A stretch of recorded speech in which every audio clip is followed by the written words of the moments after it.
I mean, I think he just wanted me out of the office for a month. He was like, "Oh, it's in Oklahoma. Yeah, go have fun." Uh,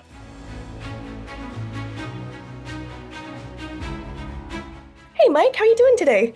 I'm great. How are you? Great, thank you. Thank you so much for taking the time to chat with me today. Oh my I gosh, thank you for having me. I had the best time watching this film. I actually I was watching it yesterday at my university student center and I was sitting back against the wall, laptop in my lap, and I kept laughing. And about halfway through, I realized the people all around me studying probably thought I was a crazy person just laughing into my laptop the entire time. That's the goal. Thank you so much for watching it. I'm so glad you liked it. Well, one of the things that I think was just so well done about the film is both the pacing and the growth that we see from Brian as we go throughout this film. And I think a big part of that is how well you balanced the comedy with the progression of the plot and the genuine storytelling. Now, I know you have an extensive background in comedy writing, specifically sketch and TV, so I'd love to know what was an exciting learning curve for you or a challenge stepping into this role of writing this beautiful coming of age story.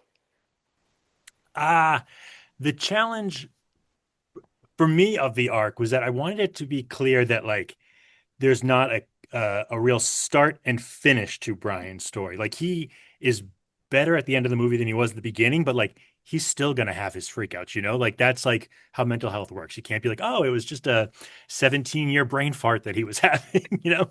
Yeah. There's a line at the end of the movie where Brian says like, "Oh, I'm really gonna miss going to therapy," and his mom's like, "You're still going to therapy, you know?"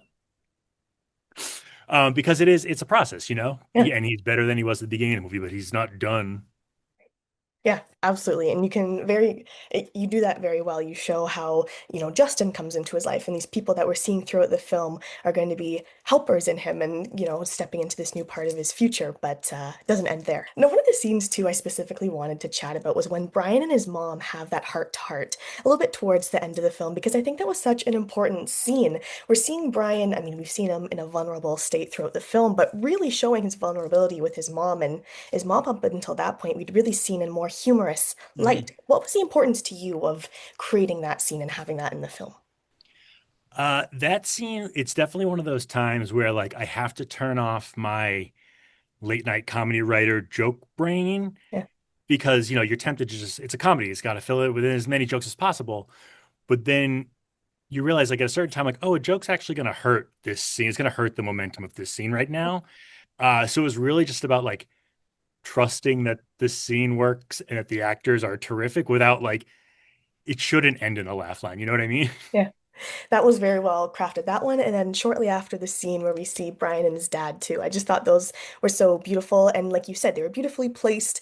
They had perfect dialogue. There wasn't too many jokes to take away those sentimental parts of it. So I think that was all While very still well having blended. jokes. Yes, Because that's how exactly. that's how life works is that you can have like serious conversations and like make jokes during them. Exactly. No, I was reading Will Ropp's director's statement, and there was a few lines in there that stuck out to me. He said, "At its core, Brian is a coming-of-age story about learning how to survive yourself, about realizing that being too much isn't something to be ashamed of, it's something you learn to live alongside." And I really thought that was a beautiful line he added in there.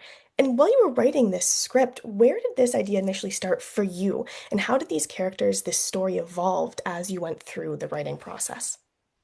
Uh well, I just always loved the teen comedy genre. Yeah. But particularly I'll say working at late night, which is like news-based late night talk show, everything we write is like kind of disposable just because the news cycle moves so quickly. Like what I write in the morning, it's either getting on the show that night or it's probably never going to be on the show. And what I love about the teen genre is that the themes are kind of timeless. So I was like really eager to write something that like had a longer shelf life than I was usually writing. Yeah. The idea with Brian is that like it could have come out a couple years ago, it could come out a couple years from now, and like still kind of works the same way. Yeah, absolutely. I think that's so true. I've always loved watching coming of age teen movies. I mean, anything from, you watch The Breakfast Club and Pretty in Pink. Those movies still hold up today watching those with my mom. But then you watch things now like coming of age teen stories and they still hold up so well and they're fresh and new into the time, but like you said, Yeah, those I themes are mean, timeless.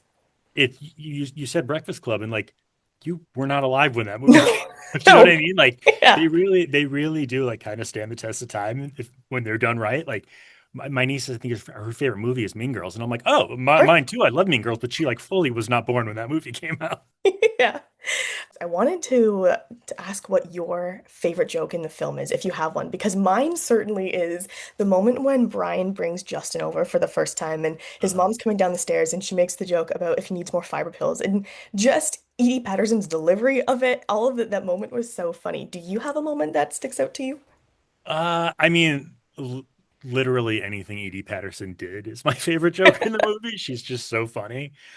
Uh, there was there's one joke in the dodgeball scene that really got the crew, and I love making the crew laugh, which is Travis saying to Brian, like, "You're dead, dude," and he just flips around and says, "Yeah, well, so's your sister," which is just such an evil, dark joke. Yes. And I love Ben's reaction to like, oh, that was such an awful thing to say. Like my reaction was not proportionate to the to the thing that I just got from Travis. Really like that joke, but even more so, I like Brian's understanding that like, oh, that wasn't a joke I should have told you.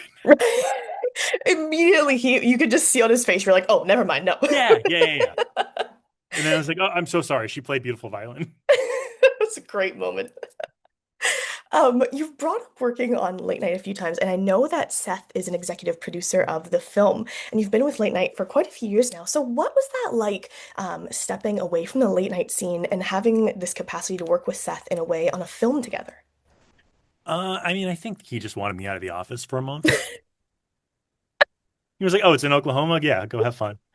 No, our showrunner Mike Shoemaker and Seth Meyers. I've worked with them for 10 years now, and it is such a great privilege to work with them. One, because they're like the best comedy writers in the business, but also like they're the ones telling me like pitch the stuff, like we want to do stuff. They don't want me to just be working at late night. They want to like produce movies and stuff. So when I brought this to them, they did not hesitate signing on, which is like such a generous thing. Lots of bosses would be like, "Oh, well, if you're going to go film a movie, that means you have a decision to make. Like, are you staying at this job or not?"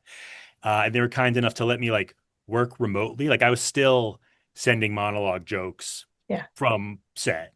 So just doing, our weekends didn't line up, so I was just tired every single day. But like, what a nice reason to be tired. right. So they were very generous in like giving me that time and letting me come back when it was over. That's amazing. You're pulling double duty. You're just throwing jokes out everywhere. I want to chat about South by Southwest because I've been to the festival once before. It is such a fun environment. What are you most excited about showing Brian at South by with this audience? I'm so excited because I have not been to South by before. I've been to Austin a couple times. My sketch team, Onassis, would do Sketchfest in Austin. This is my first time at South by, and I'm a huge live music nerd, and I love that South by this year combined the Music Week and the Film Week together. Yes. So there's a great slate of movies this year, Yeah. and then there's also like after our premiere party, I'm gonna go see Alanis Morissette. Perfect. What a great night. Like what a terrific day. Where else can you have that experience? I know, right? Movie premiere party, Alanis Morissette. Yeah, and I got some friends that have movies in the festival, so I'm just excited to like try to see some other stuff. Oh, that's so exciting. Every time I look at my schedule, I'm like, yeah, I'm accepting I'm not going to sleep for a week, and that's okay. Yeah. I made some reservations where I'm like, well, I'm accepting that I'm probably not going to make all of these, Yes. but like I'll Yeah. cross that bridge when I get there. Absolutely. Always more ambitious going into it. Exactly. Yeah. Well, Mike, I have to start to wrap up here, but thank you so much again for taking the time to chat with me today. I really appreciate it, and congratulations again on Brian. Oh, thank you so much for having me, and I'm so glad you like the movie. Thank you so much. Great to meet you. It was so great to meet Maybe I'll you. see you down at South by. Yes, I hope so. That'd be amazing. Great.